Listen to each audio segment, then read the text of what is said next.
So ayan, ito na yung project natin dito sa Kabinti. Yan. Lalagyan natin ng mga panel, yung lahat ng sliding window. Ito na lang mga sliding door ang wala pa. So ayan, CR awning. Ito yung dito nagagawa yung aking mga kasama. Kasi ako pabalik-balik lang sa shop sa dito. Kasi may nagagawa din doon sa shop sa Santa Cruz. Ayan. Kasi meron doon tayong ibang mga project doon na kailangan gawin. So ayan, uning yung gitna. Ayan. Tapos ito apatan. Ayan.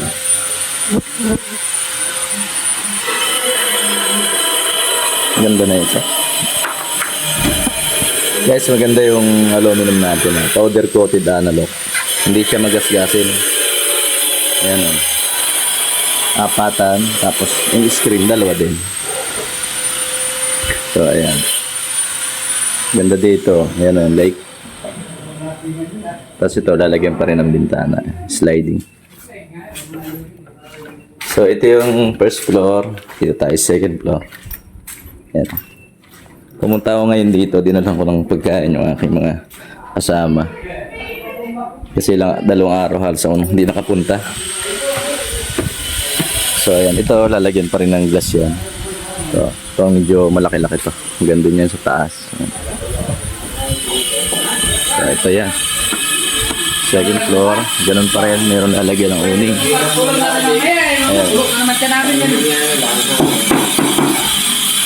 Ayan. Alin?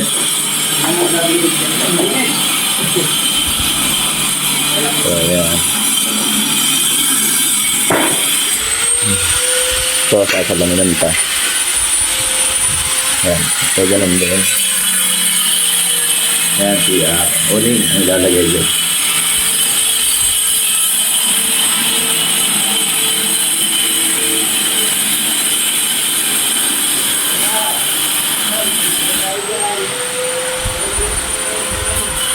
Tapos to, meron din tayong railing na ginawa. Ayan. Tempered glass na ilalagay natin dyan. Tapos merong glass holder dito sa ilalim. Ayan. Tapos yung gusto ng may-ari ni ma'am, yung ibabaw lang ang merong stainless. Kaya ganyan yung pagkagawa natin. Hindi pa lang siya tapos, kikinisin pa lang lahat yung mga stainless.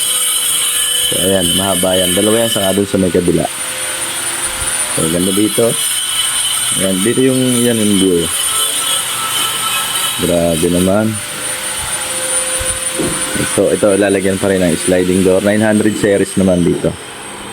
Ayan, tapos mga window, mga 798 series. Ayan. So ito, malaki-laki naming lalagyan. Ayan. Fix, tapos dito may sliding.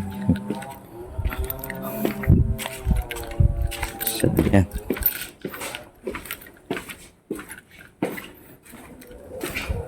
Okay. Kung hindi pala dumating si Boss, wala